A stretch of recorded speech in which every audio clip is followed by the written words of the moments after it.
কুড়িগ্রামের ফুলবাড়ী উপজেলার খলিশাকোটাল সীমান্তে আন্তর্জাতিক আইন লঙ্ঘন করে ভারতীয় সীমান্তরক্ষী বাহিনী বিএসএফ কর্তৃক পাকা রাস্তা নির্মাণকে কেন্দ্র করে উত্তেজনার সৃষ্টি হয়েছে। দফায় দফায় পতাকা বৈঠকের পর সড়ক নির্মাণ কাজ আপাতত বন্ধ করেছে বিএসএফ।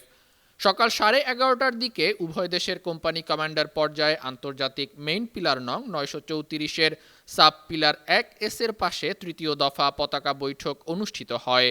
লালমনিরহাট 15 বিজিবি ব্যাটালিয়নের অধিনায়ক লেফটেন্যান্ট কর্নেল মেহেদী ইমাম জানান, খলিশাকোটাল সীমান্তের জিরো লাইন থেকে 150 গজের মধ্যে ভারতের অংশে নতুন করে পাকা সড়ক নির্মাণ কাজ শুরু করলে বিজিবির পক্ষ থেকে কড়া প্রতিবাদ জানানো হয়।